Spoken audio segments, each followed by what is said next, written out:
हमारे पूर्व कांग्रेस कमेटी के अध्यक्ष ठाकुर कौल सिंह जी, हमारे मंडी विधानसभा क्षेत्र के विधायक श्री अनिल शर्मा जी, हमारे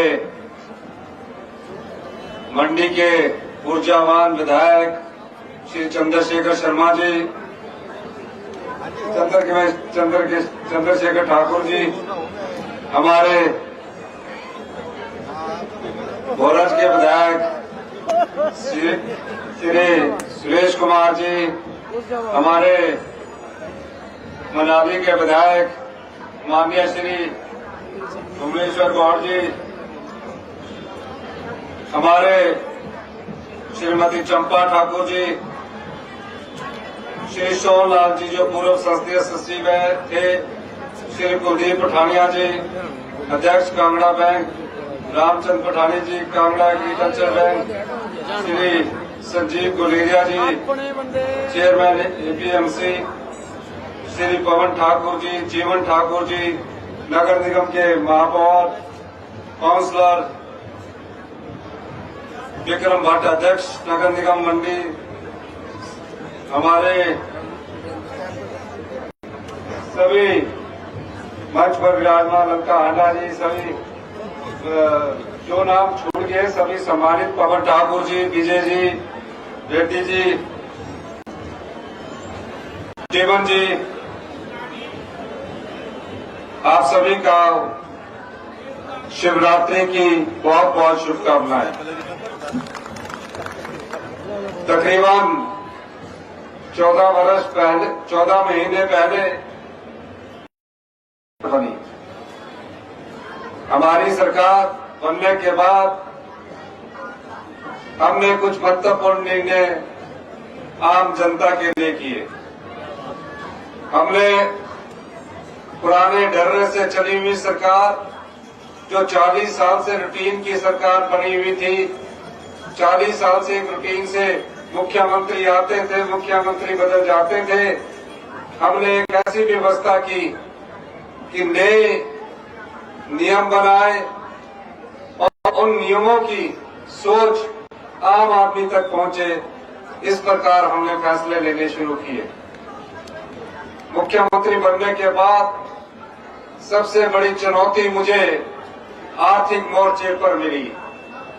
आर्थिक मोर्चे पर ऐसी चुनौती जहां सरकार का खजाना खाली था, दिन प्रतिदिन का खर्चा चलाने के लिए भी सरकार के पास पैसे नहीं थे। हमने दिन रात मेहनत की।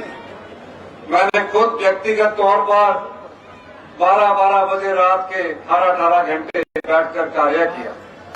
धीरे धीरे हम आर्थिक मोर्चे को मजबूत करते हुए आगे बढ़ने लगे और हमने अपना पहला बजट प्रस्तुत किया। उस पहले बजट में हमने आम लोगों की सोच को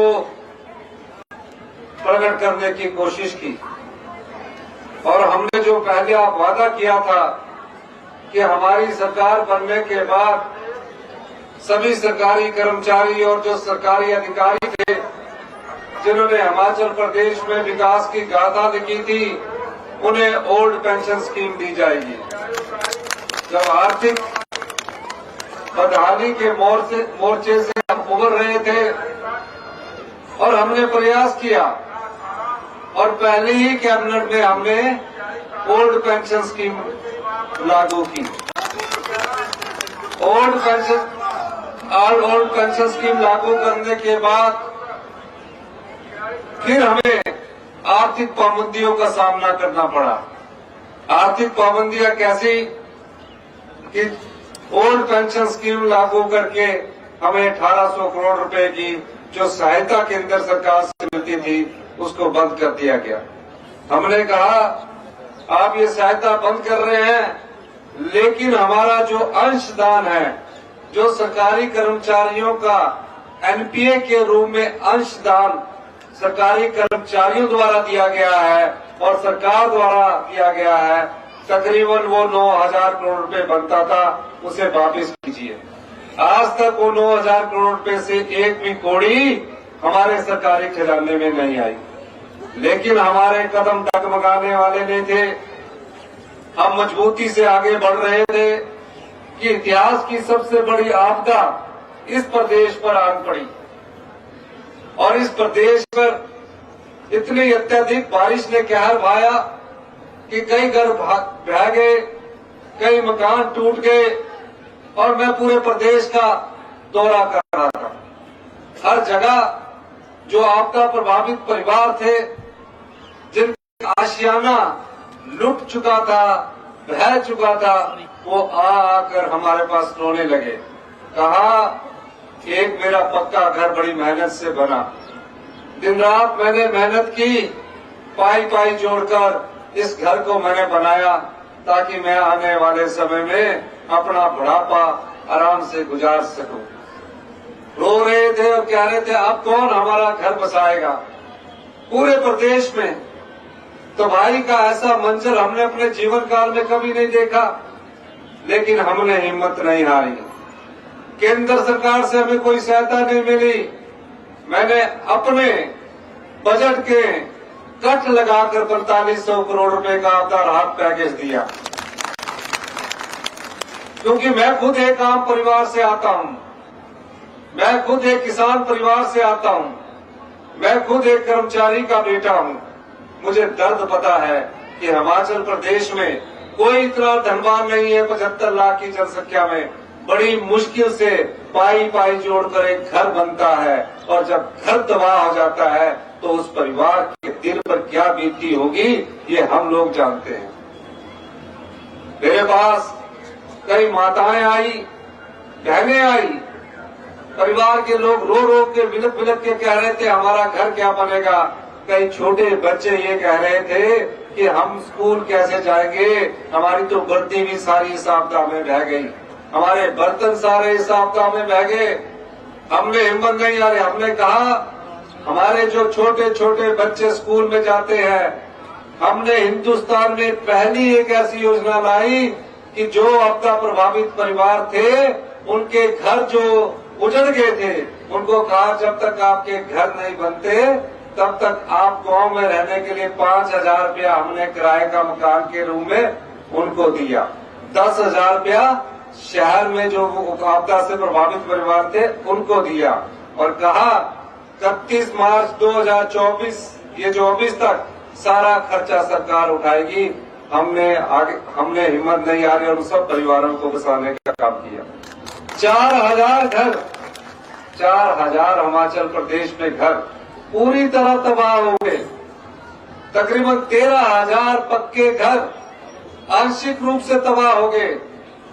मैं अधिकारियों की बैठक शिमला में लेता था, रोज सुबह जाता था, शाम को आकर रात के 11-11 बजे तक अधिकारियों से बैठक लेता था। मुझे कानून पढ़ाए जाते थे, कहा जाता था हम सिर्फ 1.5 लाख रुपया ही दे सकते हैं पक्का मकान बनाने के लिए। और मैंने कहा क्यों? कहते कानून में ऐसा प्रावधान है। मैंने खुद कानूनी की पढ़ाई की है, रात को किताब पढ़कर सवेरे अधिकारियों से फिर बैठक करता था और मैं कहता था इस कानून को बदलो। अड़चने बहुत थी, कहा कि पैसा नहीं है। मेरा पैसे का इंतजाम करना एक आम परिवार से बने मुख्यमंत्री का दायित्व है, मैं इसका इंतजाम करूंगा। और फिर हमने कानून बदल दिया, नियम बदल दिए और 1.5 लाख रुपए से उसको बढ़ाकर 7 लाख रुपया किया। और जब 7 लाख रुपया किया तो मंडी जिला में जो तबाही हुई थी, मैं यहाँ उस कार्यक्रम में आया और जिनके घर पूरी तरह तबाह हो चुके थे उन्हें 3 लाख रुपए की पहली किस्त मकान बनाने के लिए हमने दी। जिनके घर आंशिक रूप से तबाह हो चुके थे उनको 5,000 से बढ़ाकर 1 लाख रुपए की किस्त हमारी सरकार ने दी। अभी इस चुनौती से हम पार ही पा रहे थे। समाज के अंतिम वर्ग तक पहुंचने की हम कोशिश कर ही रहे थे। हमने कहा हमारे लोग गांव में रहते हैं, किसान गांव में निवास करता है, यहाँ इंतकाल अदालतें लगनी चाहिए। राजस्व अदालतों का आयोजन किया गया। आप पहले पटवारी के पीछे इंतकाल के लिए जाते थे, तकसीम के लिए जाते थे, क्योंकि हम खुद जाते थे तो पता लगता था आज पटवारी जी छुट्टी पर गए हैं, आज डिमार्केशन करने गए हैं। और हमने रोज मीटिंग करके कहा जो भी राजस्व कर्मचारियों को मिलना चाहिए उसे देना चाहिए, लेकिन आम आदमी को कोई समस्या का सामना न करना पड़े। और 90,000 इंतकाल 3 महीने में करवाए, जो 10 साल से आपके इंतजार पूरे नहीं हो रहे थे। यही नहीं, तकसीम के कितने मामले होते थे। दादे के समय से तकसीम का केस चला करता था और पोते तक उसका फैसला नहीं होता था। हमने राजस्व कानून बदल दिया और कहा तकसीम के फैसलों का भी तुरंत प्रभाव से आप फैसला कीजिए। फिर हमारे पास संसाधन कम पर जरूरत ज्यादा थी। हमने भ्रष्टाचार पर लगाम लगाने के लिए एक कानून बनाने की बात कही। जो हमीरपुर का सबऑर्डिनेट सिलेक्शन बोर्ड था, वहां जब सरकार ने रोजगार देने के लिए, नौकरी के लिए जब लोग टेस्ट पर बैठा करते थे तो पेपर लीक कर दिया जाता था और 5 लाख रुपए से 6 लाख रुपए का पेपर बेच दिया जाता था। युवा, गरीब परिवार का युवा मेहनत करके ये सोचता था कि मेरे को आज सरकारी नौकरी निकली है, वो दिन रात मेहनत करके उस सरकारी नौकरी को प्राप्त करने की कोशिश करता था। लेकिन पढ़ाई के बाद भी, मेरिट होने के बाद भी वो सिलेक्ट नहीं हो पाता था। हमने जाल बनाया और पता लगा कि कई पेपर जो भ्रष्टाचार में लिप्त अधिकारियों द्वारा लीक कर दिए गए हैं। मैंने उस भ्रष्टाचार पर कुठाराघात किया, सबऑर्डिनेट सिलेक्शन बोर्ड को भंग कर दिया और जो पेपर बेचने वाले अधिकारी और कर्मचारी थे आज तक जेल की सलाखों के पीछे है। और भारतीय जनता पार्टी की सरकार सोई रही। मंडी से मुख्यमंत्री जी थे, पुलिस भर्ती का पेपर लीक हुआ, कोई जांच नहीं करवाई गई। द्वारा से पुलिस भर्ती के लीक कर होकर उसको द्वारा से उसका टेस्ट करवा दिया गया। ऐसा क्यों वो करते थे? सिर्फ अपने रिश्तेदारों को नौकरी देने के लिए वो ऐसा करते थे। भारतीय जनता पार्टी की सरकार ने फिर जब हमने सेकेंड बजट प्रस्तुत किया, जिसमें हमने कहा कि समाज के सभी वर्गों का हम लोग ख्याल रखेंगे, और उसके बीच में जब बजट सत्र था, राज्यसभा का इलेक्शन आया, हम सब लोगों की मदद कर रहे थे। हमने खनन माफिया पर शिकंजा कसा था। मैं जानता था खनन माफिया गिरोह भ्रष्टाचार में लिप्त अधिकारियों के साथ हमारे खिलाफ एक षड्यंत्र रच रहा। 27 तारीख को राज्यसभा का चुनाव हुआ। हमने बोला जिस कांग्रेस पार्टी के चुनाव चिन्ह पर जो लोग चुनकर आएंगे वो हमारे जो कांग्रेस के प्रत्याशी है उस पर मतदान करेंगे। लेकिन उसके विपरीत 6 कांग्रेस के विधायकों ने उसके खिलाफ वोट डाला। और मैंने उनसे जानकारी प्राप्त करने की कोशिश की तो पता लगा कि यहां अंतरात्मा की आवाज नहीं थी, यहां धन आत्मा की आवाज से उन लोगों ने वोट डाला। धन आत्मा की आवाज से वोट डाला। राज्यसभा चुनाव में 34 वोट पड़े और हमारा प्रत्याशी चुनाव हार गया। अगले दिन बजट था। अगर बजट पास ना होता तो हमारी सरकार गिर जाती। उस बजट में क्या था?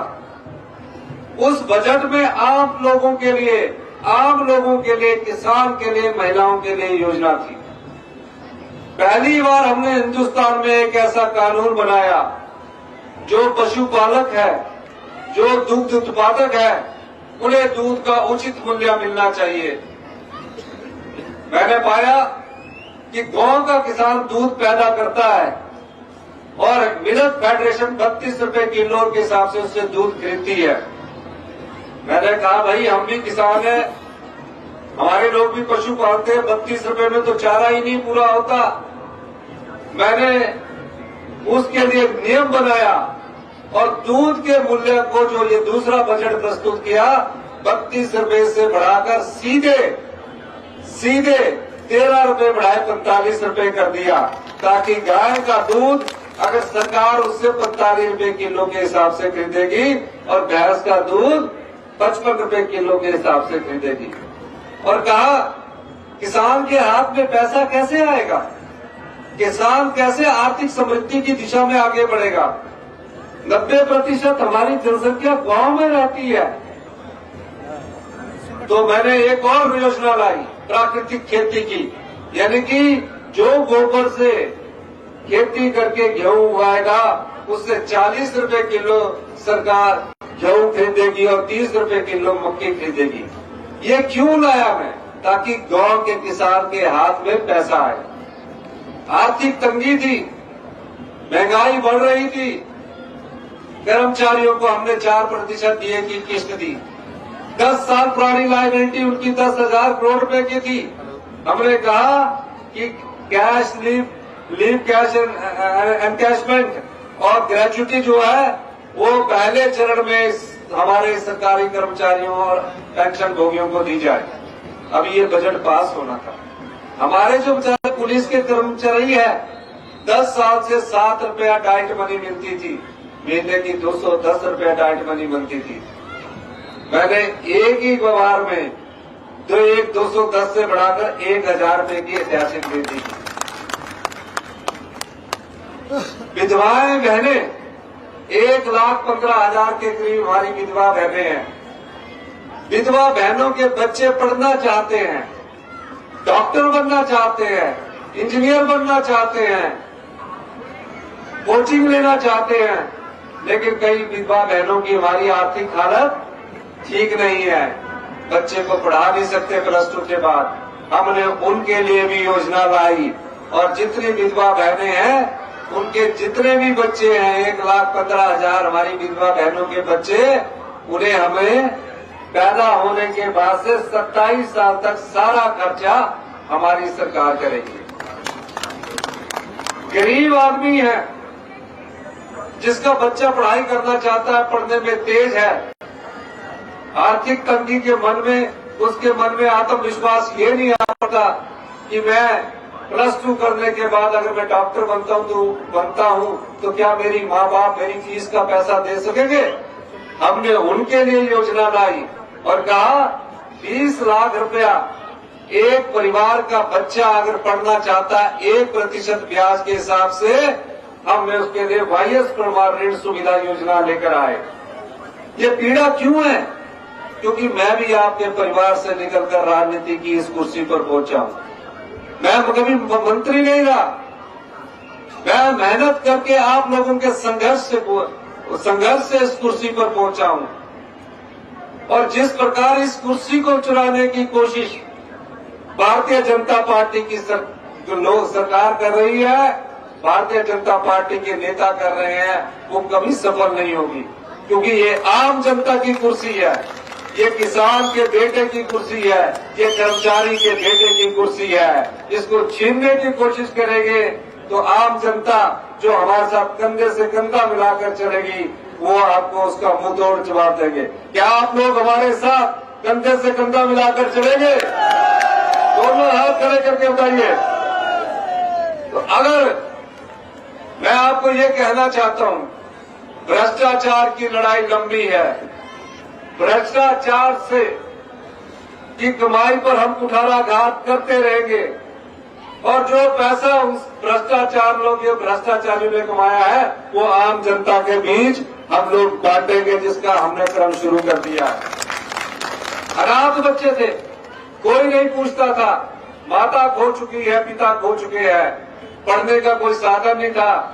हमने कहा ये अनाथ बच्चे भी हमारे राज्य के बच्चे हैं, चिल्ड्रन ऑफ द स्टेट है, इनकी भी पूरी पढ़ाई का खर्चा देंगे और 18 साल के बाद जो बच्चा पढ़ रहा होगा उसको 4,000 रुपया महीना हम पॉकेट मनी के रूप में भी देंगे। ये सरकार की दृढ़ संकल्पता है। फिर बार बार कहते थे गारंटियां कहां से पूरी करें। आप लोग आंखें बंद करके भारतीय जनता पार्टी के नेता सोए रहे। पैसा लुटाते रहे, आपका धन था, ये आपका धन है।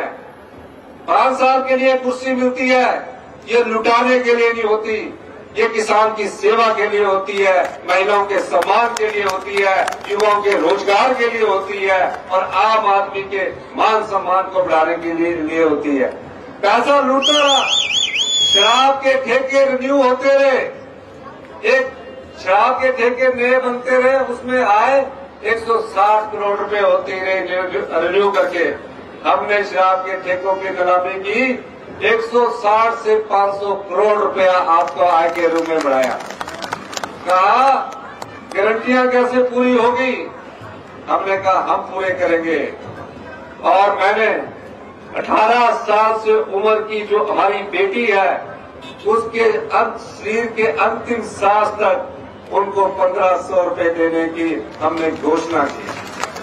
1 अप्रैल 2024 से हमारी पिछले वित्तीय वर्ष से फॉर्म हमने बांटने शुरू कर दिए हैं। जितनी भी महिलाएं 18 साल की उम्र पार कर चुकी होगी, हमारी सरकार उन सभी बेटियों से लेकर, विधवा बहनों से लेकर, माताओं से लेकर, अपने जो 60 साल से 70 साल से 80 साल से 40 साल से 50 साल की महिलाएं हैं, हमने 1500 रुपए देने का भी पैसे का प्रावधान किया।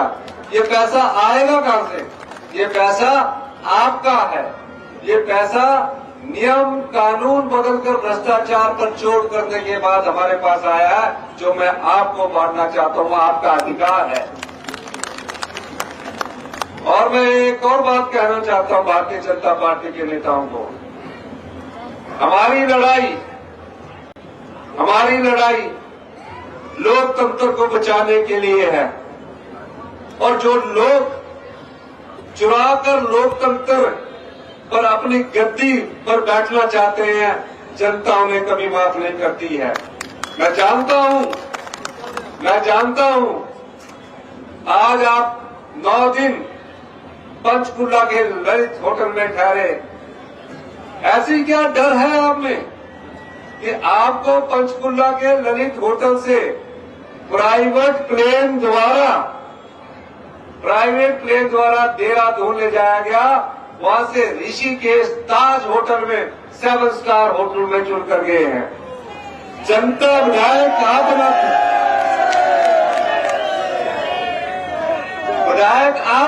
हैं, विधायक आप अपने दुख बांटने के लिए बनाते हैं। 9 दिन से वो जैसे कोई गडरिया अपनी भेड़ों को लेकर चलता है, उस तरह उनको लेकर वो ऋषिकेश ताज होटल में चले गए। जो धन आत्मा के बल पर गए हैं, भगवान उन्हें कभी माफ नहीं करेगा। अंतरात्मा नहीं थी ये धन आत्मा थी। और मैं एक और बात कह देना चाहता हूं, ये सरकार पूरे 5 साल चलेगी, और ये सरकार आम आदमी की सरकार है। ये सरकार गरीब की सरकार है, आम आदमी की सरकार है, किसान की सरकार है, कर्मचारी के बेटे की सरकार है, और जनता की आवाज है। ये आपकी सरकार है। ये जो कुर्सी है, ये कुर्सी किसी और की नहीं है, आपकी कुर्सी है। ये कुर्सी पर आप लोगों का अधिकार है। इस कुर्सी को जो चुराने की कोशिश करेगा, वो जन आंदोलन के रूप में उनके सामने एक क्रांति के रूप में खड़ी होगी। क्या आप इस क्रांति के लिए तैयार हैं? जोर से बोलिए। तो मैं ये कहना चाहता हूं जयराम ठाकुर जी को और भारतीय जनता पार्टी के नेताओं को, कोई ऐसा, ये जो 9 विधायक गए हैं, जिसमें 6 कांग्रेस के विधायक गए हैं, इनको इनके परिवार से तो मिलने दो, इनको इनके परिवार के पास तो आने दो। अब उनको ऋषिकेश लेके डर, जनता का डर है ये, और लोकतंत्र में जनता सर्वोपरि होते हैं। नेता कोई बड़ा नहीं होता, ताकत आपके हाथ में है, आपके हाथ में वोट की ताकत है। समय आएगा लोकसभा चुनाव में इन्हें मजा चखाने का, और जो लड़ाई हमने शुरू की है कि भ्रष्टाचार को खत्म करने के लिए आम आदमी तक अपनी योजना को ले जाने के लिए, उसके लिए हमारी कांग्रेस की सरकार कृत संकल्प है, दृढ़ संकल्प है। ईमानदारी से, नैतिकता से, पारदर्शिता से हम सरकार चलाते हैं। इन्हीं शब्दों के साथ मैं एक बार फिर आप लोगों का धन्यवाद करना चाहता हूं, इस आशा के साथ कि आज आपकी आवाज हिमाचल प्रदेश के कोने कोने तक जानी चाहिए और जो एक गडरिया जिनको एक स्थान से दूसरे स्थान पर भगा कर ले जा रहा है, उनके कानों तक ये आवाज पहुंचनी चाहिए कि ये हिमाचल की जनता है जो भ्रष्टाचार को स्वीकार नहीं करेगी, जो बिकाऊ एमएलए को स्वीकार नहीं करेगी। इन्हीं शब्दों के साथ मैं आपका बहुत बहुत धन्यवाद करता हूँ। क्या आप, मैं एक बात आपसे जानना चाहता हूँ कि क्या आप जन क्रांति के लिए तैयार है कि नहीं है? जोर से बोलिए तो क्या करेंगे। धन्यवाद। हम देश संस्कृति को मानने वाले लोग हैं। अपनी संस्कृति के लिए, देश समाज के हित के लिए जो भी हो हम वो सब कर रहे हैं। आगे जो भी जरूरी होगा हम वो सब करेंगे। इस अवसर पर मैं देवताओं के नजराने में 10% बढ़ोतरी की घोषणा करता हूं। मैं यह भी घोषणा करता हूं कि बजंतरियों का मानदेय भी 10% बढ़ाया जाएगा। और हम देवी देवताओं के आशीर्वाद से और सृष्टि के रचना शिव भगवान के आशीर्वाद से मैं अंतर्राष्ट्रीय शिवरात्रि महोत्सव मंडी 2024 के शुभारंभ की विधिवत घोषणा करता हूं। जय हिंद, जय भारत। एक बार आप सबकी तालियों के साथ बहुत आभार माननीय मुख्यमंत्री जी आपका। माननीय मुख्यमंत्री जी